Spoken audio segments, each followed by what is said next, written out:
Did you know that almost 1 million children in this country have lead poisoning? It's a disease that can damage your kid's body and brain, and it could reach into almost every one of our homes. That's because if your home was built before 1978, it probably contains lead paint, and that could mean that your child could be getting poisoning. Very good. Okay, relax. I'm going to listen to your back. 6-year-old Sarosh Naeem usually spends her Thursdays at the Children's Hospital in Montefiore's lead poisoning clinic. 1, 2, 3. That's it. Her mother says finding out her daughter had severe lead poisoning felt like a personal failure. I was feeling like as a mother I'm a failure because my daughter is so much contaminated. Sarosh, like most of the children here, is sick from the lead paint in her home. Lead poisoning can cause severe learning disabilities that can lead to behavioral problems. So far, Sarosh is lucky, but 2-year-old Damori Goring may always bear the scars of early exposure. Watch him carefully now. And look at him. He does that sometime from the lead. Dr. John Rosen created this clinic to deal with the many facets of lead poisoning. Hi, how are you today? Yeah, fine. Patients here meet with doctors, nurses, a social worker, and an environmentalist. They help create a paper trail to force landlords to fix lead problems. Nothing is done to prevent this disease until a child becomes lead poisoned. That's using children to be censors from a public health standpoint, totally unacceptable. Lead poisoning is thought of as an urban disease, but actually it exists everywhere. People still assume that it doesn't happen in suburbs. Maureen Havlish's daughter Irene got lead poisoning when she was 1 year old. Her parents had done work on the house and it had destabilized the old paint. It cost $40,000 to get the home lead-free, and that doesn't include the cost of worry. She's very high-strung, and I'm not sure if that's personality type or if I will always have in the back of my mind, was she affected somehow by it, because one of the side effects can be hyperactivity. It is just another reason that doctors like John Rosen stick with their mission despite the odds. I hope like crazy within my lifetime that finally lead-based paint in U.S. housing is going to disappear and that this disease will be finally eliminated as it should have been many, many decades ago. And joining me now are Dr. John Rosen, whom you just met in the video report, and Dick Stapleton. Now, he is the Senior Policy Advisor at the Environmental Protection Agency, but he's here today in a more personal capacity as a father and the author of the book, Lead is a Silent Hazard. And welcome both of you to the show. Thank you. John, I want to start with you. In the piece that you just saw, paint was the culprit in most of the cases. Is that typically what you see? Our focus in time is about 99% on lead-based paint in a child's home. That's the overwhelming source of lead in a child's environment, and it causes lead poisoning. Usually in homes that were built before 1978? In homes built before 1978 and especially before 1960. Okay. You talk about leaded crystal being a problem too. I know that's a huge shock to a lot of people. Why is that the case? Leaded crystal looks great, and when you pour your delicious brandy in it, there are all sorts of expectations. Nonetheless, the lead from the crystal will leach directly into the brandy.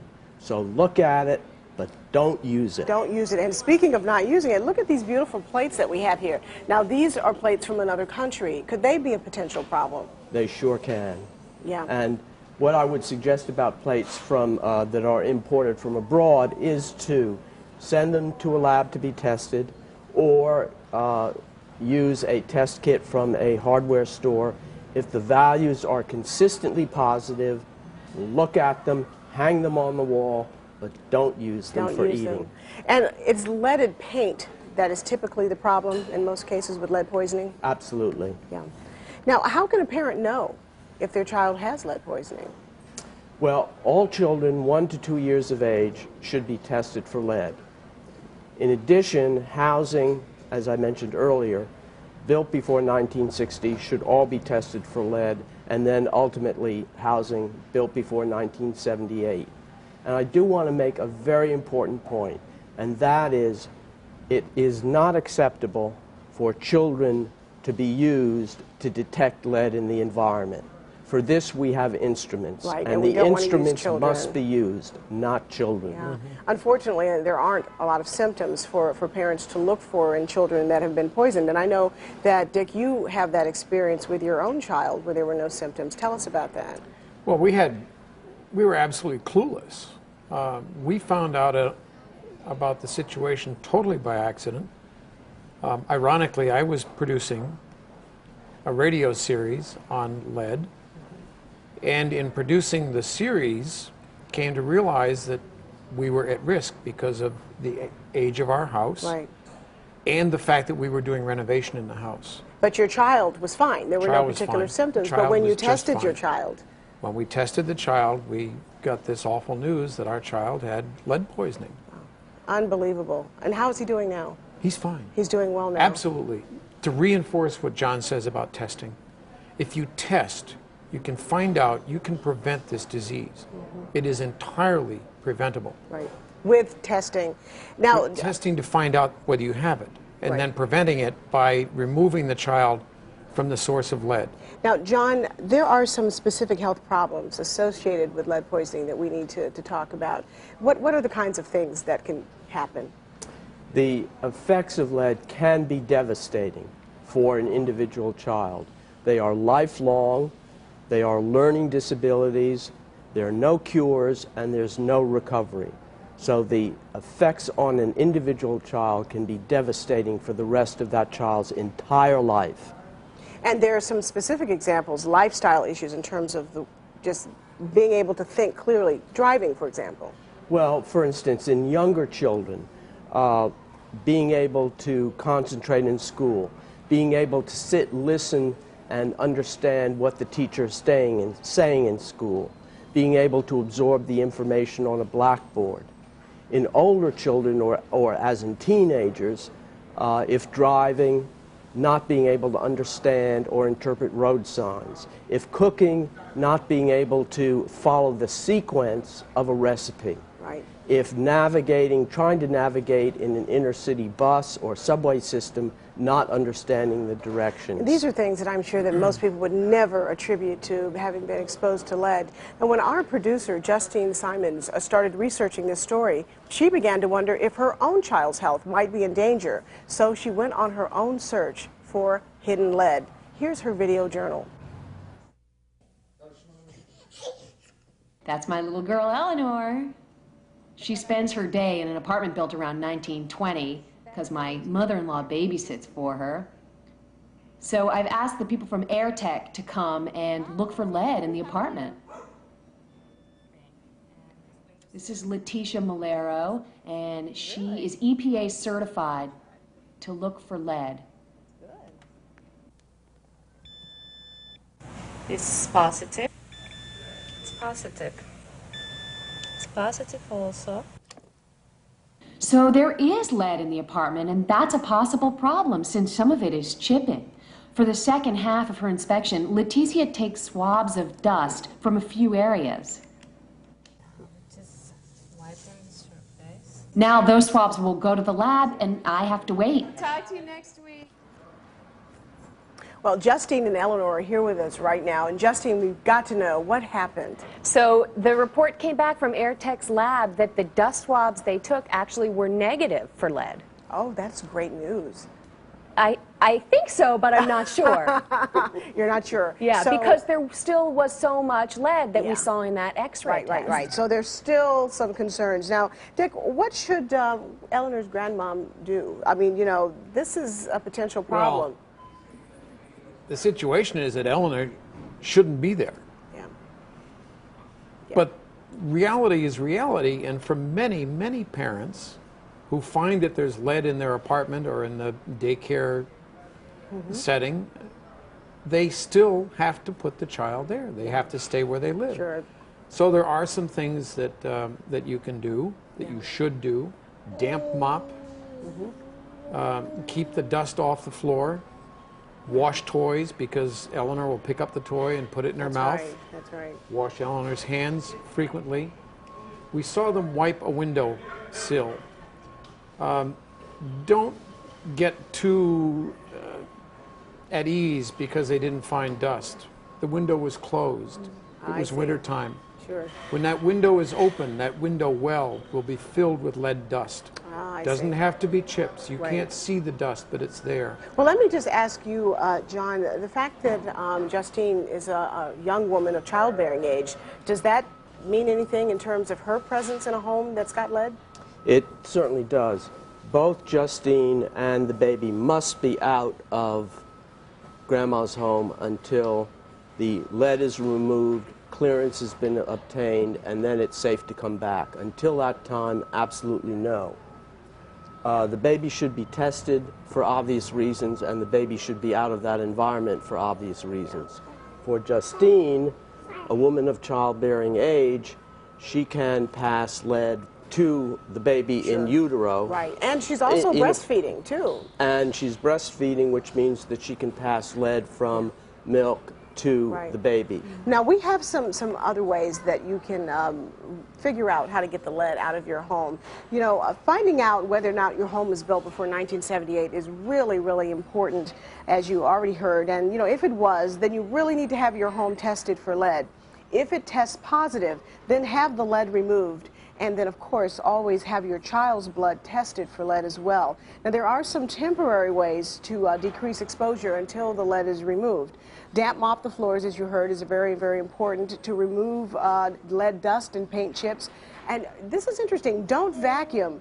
Vacuuming can actually kind of spin dust up in the air and increase your exposure. And then eating foods that are high in iron and calcium can help the body reduce the amount of lead that's absorbed.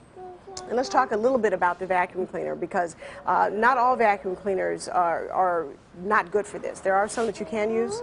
There's some that can be used. It's a regular vacuum should never be used because the lead dust coming in the nozzle goes out the exhaust in finer particles and will spray the whole apartment with very fine dust particles of lead. But there are special vacuums that are available that are called HEPA vacs, which have a very special filter in them which can trap the very small particles of lead-based paint. Well, that's HEPA. Exactly. HEPA vac. That's right. And they're more commonly available these days than they used to be, so not too hard to find. Now, Dick, getting rid of lead in the home can be extremely expensive, thousands and thousands of dollars. How can parents work around that? If they don't own their home, if they're a renter, then who's responsible? The landlord. The landlord is responsible. The landlord is responsible, but still, you are the parent, and it's your child, and it's your responsibility to do everything that you can within reason. And so what can you do? You know, you've got this big bill looking at you. How do you get around that? Well, if you own a home, the first place to start, particularly an older home, replace the windows. Yeah. This is the biggest single contributor to lead dust in the home. It also has some payback because presumably these are old windows, they leak air and air conditioning and so on. Well, let me just ask you, John, we don't have a lot of time. If you've got a child that's testing positive for lead, what can you as a physician offer that child? Right. There are some medicines which can remove some lead from a child's body very, very rapidly. And that's an important tool that we use in clinical pediatrics. But again, it's so important to see you so that we can avail ourselves of your care so that we can do something about this, because it's such a terrible disease. Now, for more information on lead poisoning and to find out where to get help, you can visit nolead.home.mindspring.com, and that's Dick Stapleton's website. And you can also call Dr. Rosen's lead prevention program, and that number is 718-920-5016. And if you don't live in their area, they can tell you where to go for help. Thank you all so much for talking about a very, very important topic, and hopefully we'll get more kids tested. I'm Dr. Winnie King. We'll see you next time on Keeping Kids Healthy.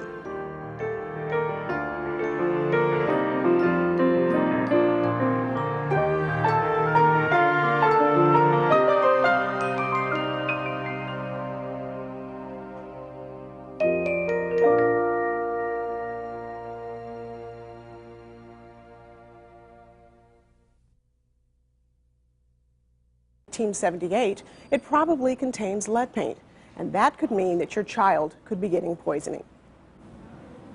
Very good. Okay, relax. I'm going to listen to your back. 6-year-old Sarosh Naeem usually spends her Thursdays at the Children's Hospital in Montefiore's lead poisoning clinic. 1, 2, 3, that's it. Her mother says finding out her daughter had severe lead problems. Nothing is done to prevent this disease until a child becomes lead poisoned. That's using children to be censors from a public health standpoint, totally unacceptable. Lead poisoning is thought of as an urban disease, but actually it exists everywhere. People still assume that it doesn't happen in suburbs. Maureen Havlish's daughter Irene felt like a personal failure. I was like feeling like as a mother I'm a failure because my daughter is so much like contaminated. Sarosh, like most of the children here, is sick from the lead paint in her home. Lead poisoning can cause severe learning disabilities that can lead to behavioral problems. So far, Sarosh is lucky, but 2-year-old Damori Goring may always bear the scar.